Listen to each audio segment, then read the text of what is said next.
Shalom saudara, selamat pagi. Perkenalkan nama saya Jevon Gasali. Saya adalah salah seorang jemaat di Grace Life, biasanya ibadah yang kedua saudara. Tapi mungkin beberapa saudara kita sudah pernah kenal juga ya, cukup familiar. Saya bersyukur bisa melayani pemberitaan firman Tuhan di Grace Life hari ini saudara. Saudara, mari kita buka Alkitab kita di Matius 28 ayat 16 sampai 20. Matius 28 ayat 16 sampai 20. Perikop ini berbicara tentang amanat agung, saudara. Sebuah perintah yang sangat familiar, sering kita dengar, kita anggap sebagai sebuah amanat, dan kita anggap agung. Namun sudahkah hati kita benar-benar meresapi dan menghidupi firman Tuhan ini? Mari kita baca ayatnya, saudara, lalu kita berdoa. Saya akan bacakan dari Matius 28 ayat 16 sampai 20. Dan ke-11 murid itu berangkat ke Galilea, ke bukit yang telah ditunjukkan Yesus kepada mereka. Ketika melihat dia, mereka menyembahnya. Tetapi beberapa orang ragu-ragu. Yesus mendekati mereka dan berkata, "Kepadaku telah diberikan segala kuasa di sorga dan di bumi. Karena itu pergilah, jadikanlah semua bangsa muridku, dan baptislah mereka dalam nama Bapa dan Anak dan Roh Kudus. Dan ajarlah mereka melakukan segala sesuatu yang telah kuperintahkan kepadamu. Dan ketahuilah, aku menyertai kamu senantiasa sampai kepada akhir zaman." Mari kita berdoa saudara. Bapa di dalam kerajaan sorga, kami bersyukur untuk kasih kesetiaan-Mu bahwa Engkau telah mengirimkan anak-Mu, Yesus Kristus Tuhan kami, yang kemudian mengutus kami untuk memberitakan Injil-Mu dimanapun kami berada. Kami juga bersyukur Tuhan, kami tidak ditinggalkan sendirian selama di dunia ini, karena kami diberikan penyertaan Roh Kudus-Mu. Ajar kami Tuhan untuk hidup dalam kebenaran Injil-Mu dan menyerahkan seluruh hidup kami untuk kemuliaan nama Tuhan. Di dalam nama Tuhan Yesus kami berdoa dan mengucap syukur. Amin. Saudara, sepanjang cerita Injil kita dapat membaca tentang kelahiran, pelayanan, kematian, dan kebangkitan Yesus. Cerita yang kita baca hari ini ada di akhir dari pelayanan Yesus secara fisik di dunia, di mana ia kemudian akan terangkat ke sorga. Berbeda dengan Injil lainnya, saudara, Injil Matius ini tidak membahas secara detail bagaimana Yesus menampakkan dirinya berkali-kali di berbagai tempat kepada berbagai kelompok murid. Injil Matius secara fokus menunjukkan bagaimana Yesus memenuhi ucapannya sebelum ia disalib. Di Matius 26 ayat 32 sebelum dikatakan, "Akan tetapi sesudah aku bangkit, aku akan mendahului kamu ke Galilea."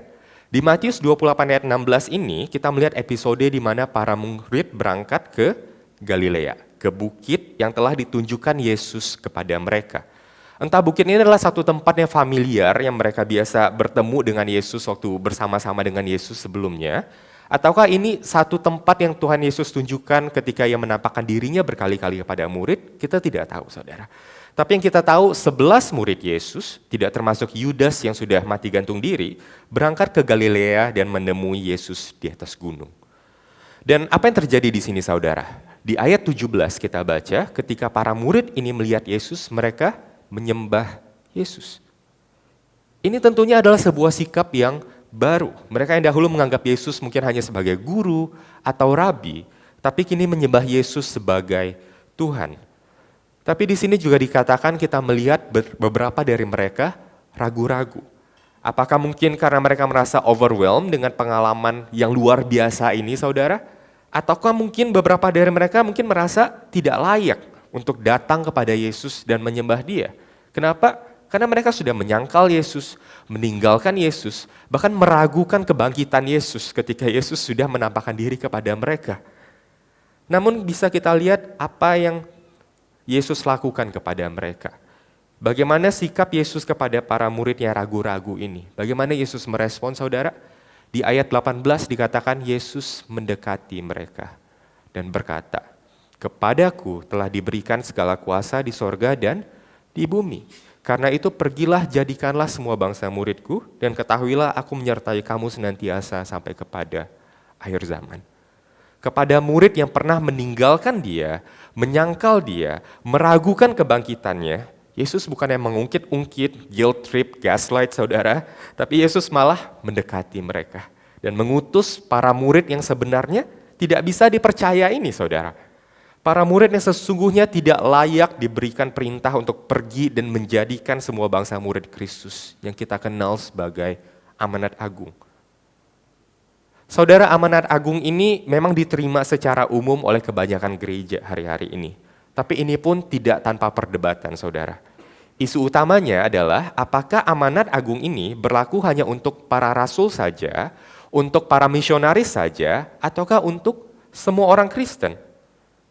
Apakah amanat agung ini berlaku untuk kita hari-hari ini? Jawabannya bisa iya, bisa tidak, saudara, tergantung konteksnya seperti apa. Nah, ini akan kita unpack terlebih dahulu.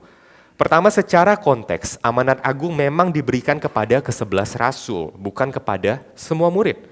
Namun jika kita lihat ayat-ayat berikutnya, tugas memberitakan Injil ke semua bangsa ini tidak mungkin hanya diselesaikan oleh ke-11 rasul pada masa hidupnya yang singkat. Selain itu, janji yang Kristus berikan pada amanat agung adalah ia akan menyertai para murid sampai kepada akhir zaman. Yesus berkata semua bangsa hingga akhir zaman. Dengan demikian, walaupun secara konteks amanat agung ini diberikan kepada ke-11 rasul, perintah dan janji ini berlaku dan dilanjutkan ke semua murid Kristus di semua abad dan zaman hingga sekarang termasuk kepada kita. Kedua, pertanyaannya lalu murid Kristus yang mana? Siapa murid Kristus itu, saudara? Yang harus melanjutkan amanat agung yang Kristus berikan. Apakah semua orang Kristen dipanggil untuk pergi menjadi misionaris ke bangsa-bangsa yang belum mengenal Allah? Jika iya, bukankah harusnya ada yang stay juga gitu, saudara, yang menggembalakan, yang melayani gitu, saudara ya? Jika iya, mengapa pola dan perintah ini tidak terlihat secara jelas dan langsung di ayat-ayat di Perjanjian Baru? Ayat-ayat Perjanjian Baru kebanyakan berfokus kepada bagian pemuritan. Saudara, mari kita kualifikasi apa yang iya dan apa yang tidak dalam isu ini. Di satu sisi kita harus melihat bahwa amanat agung ini adalah tugas yang diemban dan dilanjutkan oleh gereja Tuhan dimanapun gereja itu berada. Siapa itu gereja Tuhan?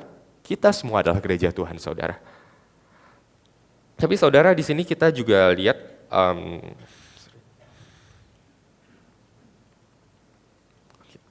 apakah kita semua dipanggil kemudian saudara untuk pindah ke satu daerah atau kota ataupun negara?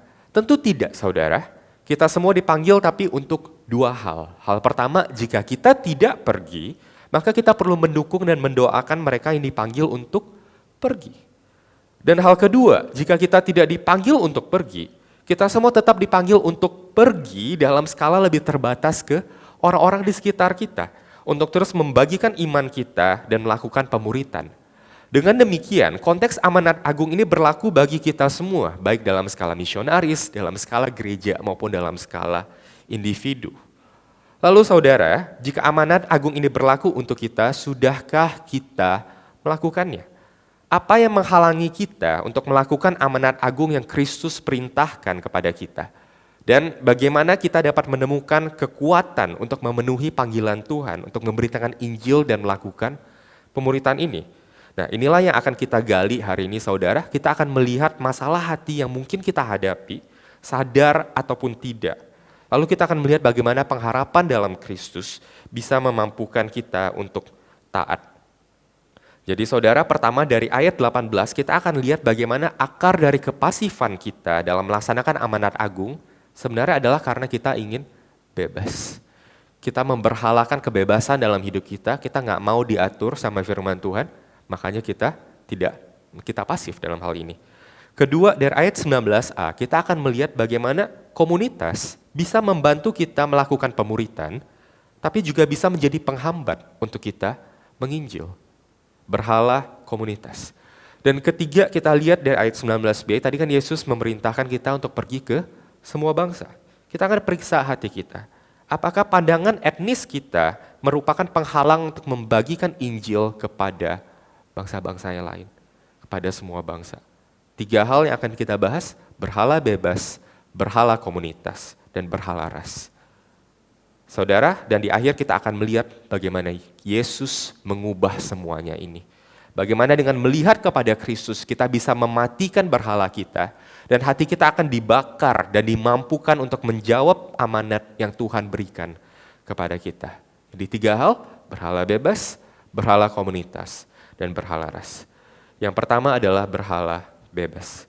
Saudara, perkataan Yesus di Amanat Agung ini dimulai dengan sebuah klaim mengenai kuasa atau otoritas Yesus. Dengan demikian, Amanat Agung bukanlah hanya sebuah anjuran ataupun rekomendasi.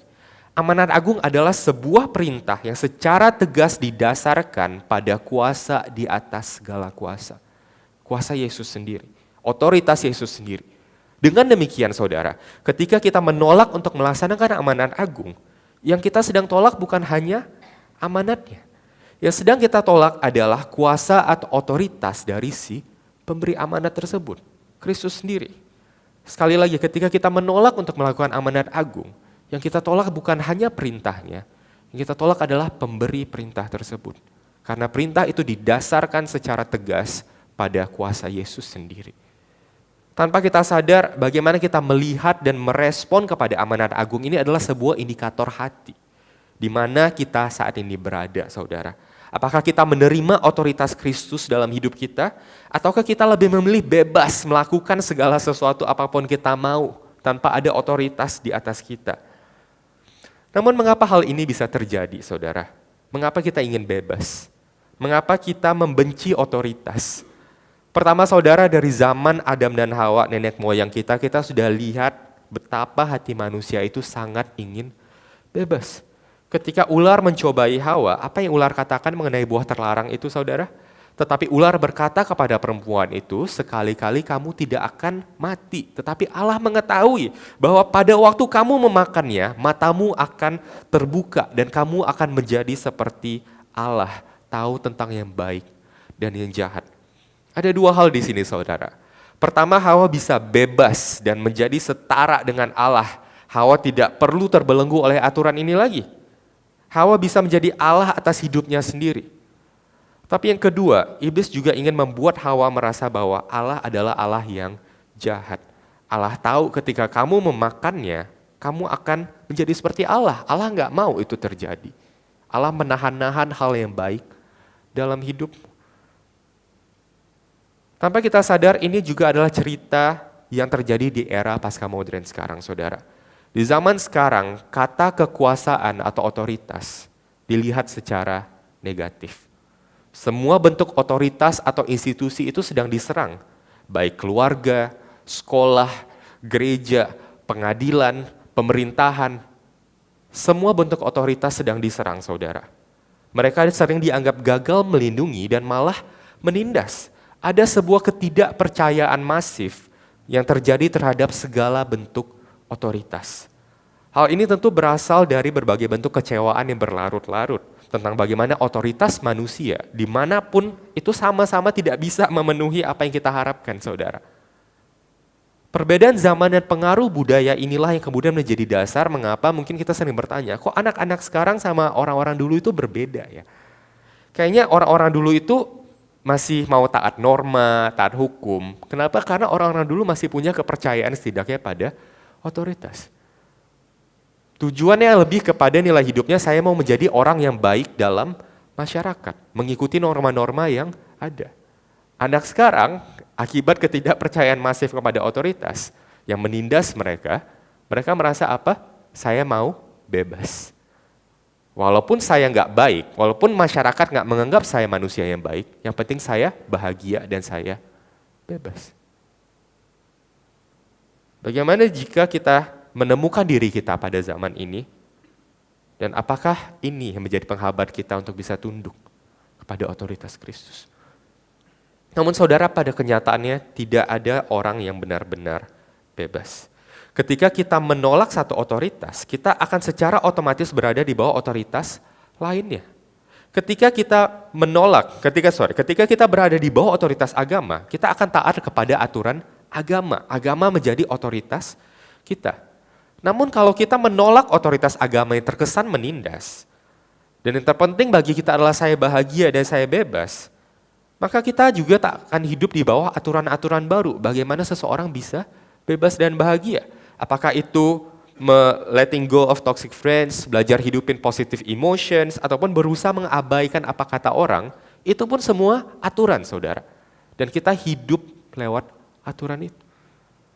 Sehingga saudara, pertanyaannya adalah bukan kita berusaha hidup tanpa otoritas, tapi otoritas yang mana yang kita pilih untuk hidup kita? Tidak ada manusia yang benar-benar bebas, otoritas akan selalu ada. Karena demikianlah manusia itu dirancang, saudara. Otoritas diciptakan Tuhan sebagai gambaran untuk hubungan antara manusia dengan Sang Pencipta. Otoritas sudah ada dari sananya dan otoritas akan selalu ada. Sehingga yang kita butuhkan bukanlah mengejar hidup bebas tanpa cengkraman otoritas. Yang kita butuhkan adalah otoritas yang baik dalam hidup kita. Otoritas Tuhan yang dengan lembut datang kepada para muridnya ragu-ragu. Dan sebenarnya tidak layak tadi. Tapi dia tidak menghukum, tapi dia malah mengutus dan memberikan janji kalau ia akan bersama dengan mereka sampai kepada akhir zaman. Di ayat 19 sampai 20 tadi sudah dikatakan saudara kalau kita harus pergi dan menjadikan semua bangsa murid Kristus. Pertanyaan berikutnya, apa yang dimaksud dengan murid Kristus? Apa artinya memuridkan saudara? Oke, saya mau pergi, saya mau memuridkan. Apa artinya memuridkan? Di dalam teks bahasa Inggris ini saudara, untuk ayat yang sama, kita bisa melihat sintaksis yang sedikit berbeda dari bahasa Indonesia, ada perubahan grammar yang terjadi. Yaitu go therefore and make disciples of all nations. Pergi dan jadikan. Itu ada dalam present tense. Tapi kemudian baptizing them, teaching them itu ada dalam present continuous. Yang artinya dua hal ini yang menjelaskan verb sebelumnya itu make disciples. Make disciples artinya adalah membaptis mereka di atas nama Bapa, Anak, dan Roh Kudus dan juga mengajarkan kepada mereka segala sesuatu yang telah Kristus ajarkan. Nah, saudara, jadi setelah seseorang itu dibaptis, maka dia menerima pengajaran tentang bagaimana Kristus hidup, bagaimana Kristus menginginkan dia bisa hidup. Mengajarkan di sini dan juga berdasarkan pola pemuritan kita lihat antara Yesus dan para murid dan juga Paulus dan Timotius. Tidak dimaksudkan hanya dalam bentuk information transfer saja, saudara. Bukan cuma transfer informasi. Mengajarkan di sini maksudnya berjalan bersama untuk melihat bagaimana Injil atau Kristus itu hidup dalam setiap aspek kehidupan kita. Di dalam proses pemuritan kita saling membantu, saling mengingatkan akan perintah Yesus dan tentunya juga kita saling menguatkan dengan memperkatakan Injil dan janji yang Yesus berikan kepada kita. Sehingga dengan demikian pemuritan bukan hanya sekadar membaca Alkitab bersama atau berdiskusi tentang ayat atau doktrin saja, saudara. Membahas ayat atau bersama itu adalah bentuk dari pemuritan, tapi bukan berarti itu adalah pemuritan sendiri, saudara. Kita tidak bisa bilang, oh saya sudah baca Alkitab bersama berarti saya sudah melakukan pemuritan. Ada perbedaan antara pemuritan dan bentuk pemuritan. Dari pemahaman ini pemuritan hanya bisa terjadi dalam konteks hubungan atau komunitas. Sehingga untuk memenuhi amanat agung, semua orang Kristen harus hidup berkomunitas, membangun hubungan yang erat satu sama lainnya, dan melalui hubungan yang erat ini saudara, manusia berdosa ketemu sama manusia berdosa. Dosanya bergesekan, ada pertobatan, ada rekonsiliasi yang terjadi, ada perubahan karakter yang terjadi, sehingga menjadi semakin lama, semakin serupa dengan Kristus. Begitulah proses pemuritan, proses kita menjadi semakin serupa dengan Kristus bisa terjadi. Dengan memberikan diri kita menjadi bagian dari sebuah komunitas. Dan itulah esensi gereja, saudara. Kenapa waktu pandemi ada yang hilang rasanya? Kenapa kita nggak cuma nonton aja, nyanyi aja, terus kita selesai ibadah. Ibadah cuma sekadar absensi. Tanpa adanya komunitas dalam satu gereja, pemuritan tidak bisa terjadi, saudara. Atau lebih sulit terjadi. Itulah mengapa kita harus memberikan diri kita untuk masuk ke dalam komunitas gereja. Jika kita tidak berkomunitas, bagaimana kita bisa melaksanakan amanat agung untuk melakukan pemuritan? Jika kita hanya datang ke gereja, lalu tidak mengambil kesempatan untuk mengenal orang-orang di sekitar kita. Jika kita bahkan tiap minggu mungkin, oh hari ini gereja A, besok gereja B. Apakah kita mungkin church shopping, saudara? Maka hampir bisa dipastikan kita tidak punya hubungan yang cukup berarti satu konteks di mana pemuritan itu bisa terjadi. Kita kira kita orang baik, kita pergi ke gereja, dengar ajaran Tuhan. Tapi apakah kita baik, saudara?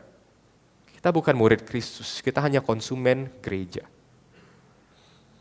Jangankan pergi ke segala bangsa, mungkin pergi ke orang di sebelah kita saja untuk mengenal mereka, bagian dari gereja Tuhan kita enggan, saudara. Apakah sejauh itu kita dari amanat agung ini? Saudara, gereja bukan hanya absensi. Kita tahu enak rasanya sembunyi di kursi gereja, tenggelam dalam keramaian. Kita bebas datang, bebas pergi, tidak ada yang ganggu, yang ngatur-ngatur kita, nggak ada yang negur kita, nggak ada yang ganggu kenyamanan kita, saudara. Tapi itukah gambaran orang yang katanya sudah diselamatkan dan menerima kasih karunia Tuhan? Saudara, jangan terlena dengan ilusi kebebasan. Tidak ada orang yang benar-benar bebas. Jika kita tidak tunduk di bawah otoritas Yesus, kita sedang tunduk di bawah otoritas yang lain. Karena itu mari kita datang kepada Sang Juru Selamat yang dengan lembut mendekati para murid yang ragu-ragu dan tidak layak itu. Berhala yang kedua, saudara, adalah berhala komunitas. Jadi di satu sisi memang komunitas itu penting karena pemuritan terjadi di dalam konteks komunitas.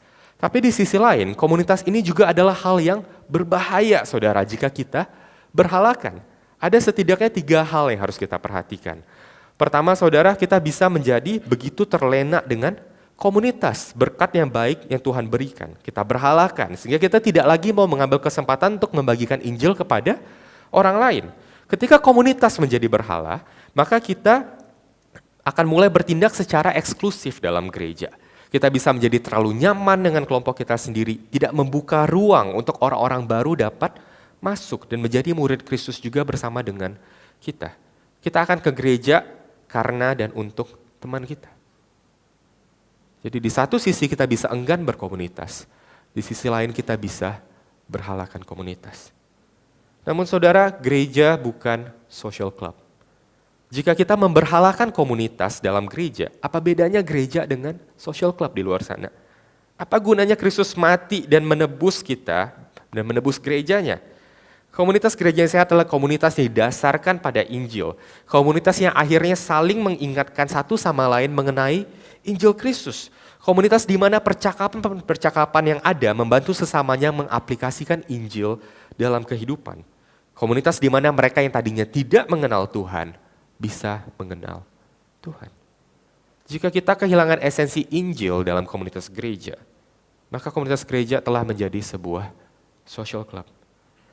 Kedua, saudara, kita lihat kalau komunitas gereja itu, kalau kita lihat dari lensa berhala komunitas, maka amanat agung bukanlah sebuah perintah yang masuk akal. Kenapa, saudara? Ketika kita memuridkan seseorang atau ketika seseorang itu menjadi murid, maka perintah amanat agung ini kembali berlaku kepada murid tersebut dan murid itu harus pergi. Jadi kita menjadikan murid dan murid itu menjadi murid, dia pergi, kita bangun hubungan lagi, pergi lagi dan rantainya terus berlanjut, saudara. Tapi kalau kita terlalu nyaman dengan komunitas kita, melihat komunitas pemuritan sebagai satu hal dengan lensa yang konsumtif buat kita, saudara, kita nggak akan willing to let go. Kita akan mau terus 20 tahun, 30 tahun, 50 tahun, ini aja, nggak ada orang lain yang bisa, saudara. Bagaimana pemuritan bisa terjadi? Ketika seseorang menjadi murid, muridnya pun harus pergi. Dan ini seperti penangkal yang Tuhan berikan agar kita tidak memberhalakan komunitas dalam pemuritan kita juga, saudara.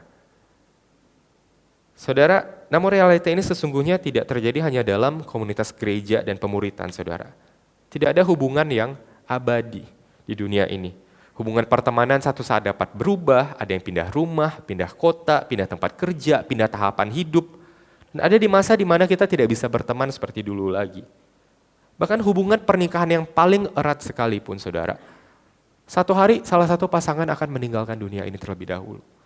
Dan di kekekalan Tuhan berkata tidak ada kawin mengawinkan, kita akan hidup seperti malaikat, saudara. Ketika kita menaruh pengharapan kita pada komunitas, pada hubungan, bukan pada Kristus yang kita temukan dalam komunitas itu, kita pun akan kecewa pada akhirnya. Komunitas adalah berkat baik dari Tuhan yang perlu kita nikmati dan syukuri. Tapi kita harus ingat kita adalah disciples on a mission. Gereja bukan hanya rumah, tapi gereja adalah markas. Kita bisa menikmati komunitas yang Tuhan beri, kita bisa bersyukur atasnya.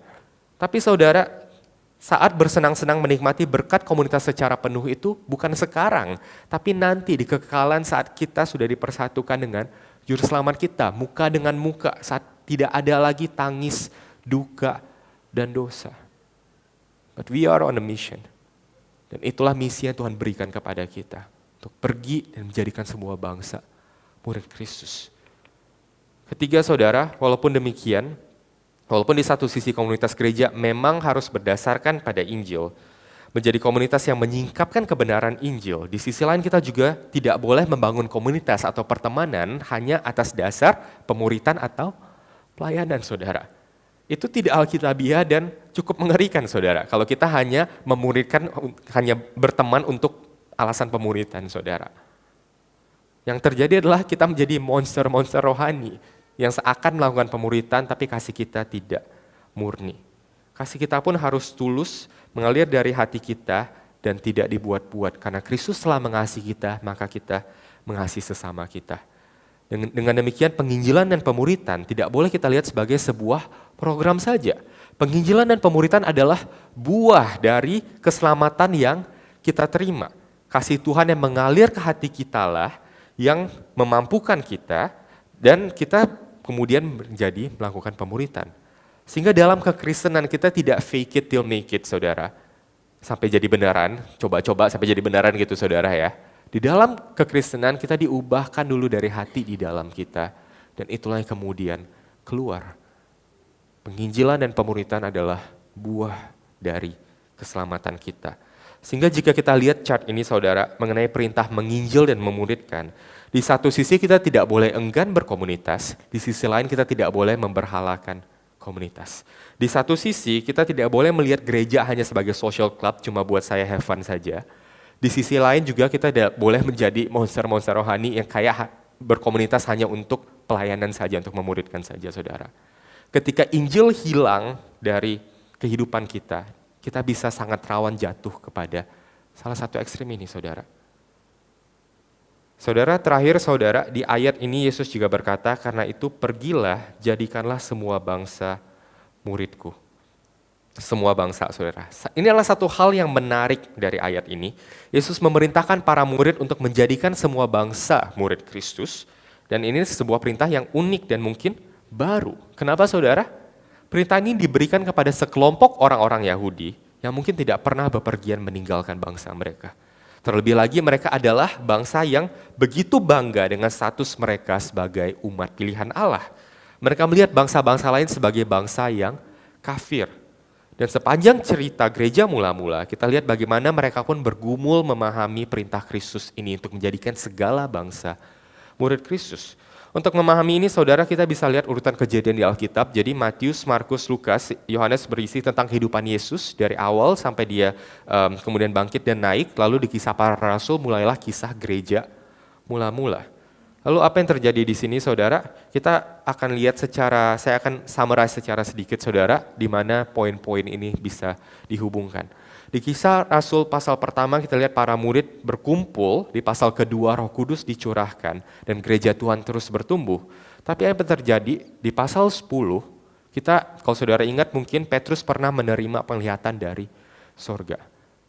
Waktu itu Tuhan mau mengutus Petrus untuk pergi kepada Cornelius yang bukan bangsa Yahudi. Penglihatannya apa saudara? Tuhan turunkan makanan yang najis saudara, yang tidak halal dari surga dan Tuhan suruh Petrus makan. Petrus bilang apa? Tuhan jauhlah daripada aku, jangan aku sampai makan makanan ini. Dan Tuhan berkata kepada Petrus apa? Apa yang sudah kukuduskan jangan engkau anggap najis di sana saudara. Sehingga Petrus melihat ada satu perubahan paradigma yang Tuhan perlu lakukan kepada Petrus pada saat itu. Penglihatan ini kemudian diikuti oleh berita keselamatan untuk seorang non-Yahudi bernama Cornelius, seorang perwira pasukan Italia di Kaisarea. Petrus kemudian mengerti maksud dari penglihatan itu dan melakukan pembaptisan di sana. Namun apakah ini akhir ceritanya saudara? Tidak juga. Serta-merta orang Yahudi mulai menerima semua bangsa sebagai murid Kristus? Tidak juga saudara. Masalahnya muncul lagi di pasal 15. Pasal 15 itu berbicara soal council di Yerusalem, saudara. ayat 1 berkata, beberapa orang datang dari Yudea ke Antioquia dan mengajarkan kepada saudara di situ.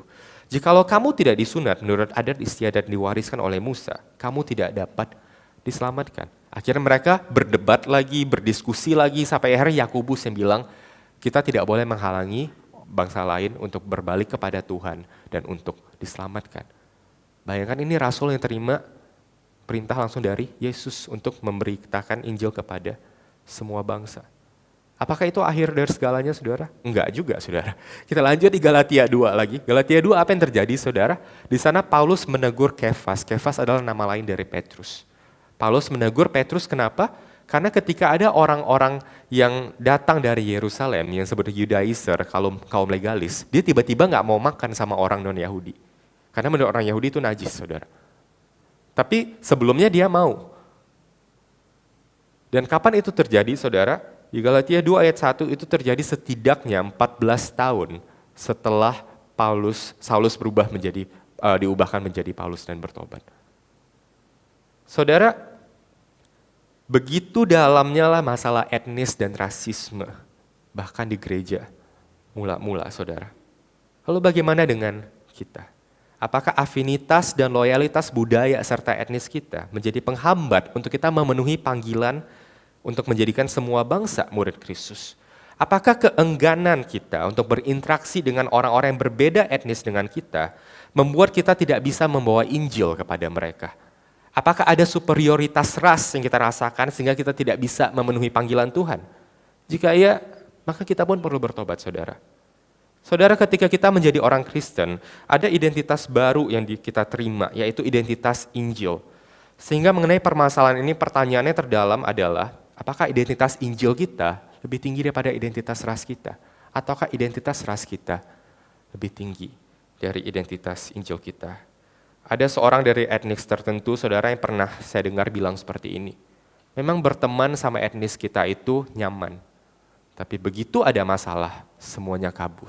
Nggak ada yang mau bantu, nggak ada yang mau pasang badan buat kita. Coba teman-teman bukan etnis kita, setia kawan, berani pasang badan buat kita. Etnis pun pada akhirnya mengecewakan dia. Kita bisa menempatkan pengharapan kita pada hidup yang bebas. Kita bisa menempatkan pengharapan kita pada komunitas, ataupun pada ras kita. Tapi mereka semua gagal, saudara. Lalu di mana pengharapan kita hari-hari ini, saudara? Jika kita tidak bisa menempatkan itu pada kebebasan, pada komunitas, pada ras kita. Di akhir ayat yang kita baca hari ini, Yesus memberikan sebuah janji. Dan ketahuilah, aku menyertai kamu senantiasa sampai kepada akhir zaman. Dan di Kisah Rasul 1 ayat 11 dikatakan, hai orang-orang Galia, mengapakah kamu berdiri melihat ke langit? Yesus ini yang terangkat ke surga, meninggalkan kamu akan datang kembali dengan cara yang sama seperti kamu lihat dia naik ke surga. Juru selamat kita Yesus Kristus naik ke surga, tapi ia berjanji akan menyertai kita sampai kepada akhir zaman. Ada Roh Kudus yang dicurahkan kepada semua orang percaya. Dan satu hari nanti ia akan berjanji kalau ia pun akan datang kembali untuk menjemput kita, saudara. Dan bagaimana janji Yesus ini mengubahkan kita dari dalam keluar dan memampukan kita untuk memenuhi amanat yang Tuhan sendiri berikan kepada kita. Sehingga beberapa pertanyaan refleksi buat kita, saudara, apakah kita masih hidup bebas atau tunduk pada otoritas Kristus? Apakah kita menghindari atau malah memberhalakan komunitas? Apakah identitas Injil kita sudah lebih tinggi daripada identitas ras kita? Dan bagaimana pengharapan akan janji penyertaan Kristus mengubahkan hati kita? Saudara, Tuhan yang mengklaim otoritas atas hidup kita adalah Tuhan yang berjanji untuk menyertai kita. Karena itu pergilah, jadikanlah semua bangsa murid Kristus. Mari kita berdoa. Bapa, kami datang menyerahkan diri di hadapan-Mu, menyadari betapa hati kami mau bebas. Kami hanya melakukan apa yang kami mau, Tuhan. Memberhalakan segala hal baik yang Tuhan sudah berikan kepada kami. Biarlah kiranya Tuhan yang mengubahkan hati kami dan kami siap untuk Kau utus, Tuhan, kemanapun Kau mau kami pergi untuk memberitakan Injil-Mu. Pakai hidup kami ya Tuhan, dan biarlah kiranya Roh Kudus-Mu yang terus menyertai kami. Di dalam nama Tuhan Yesus Kristus kami berdoa. Amin.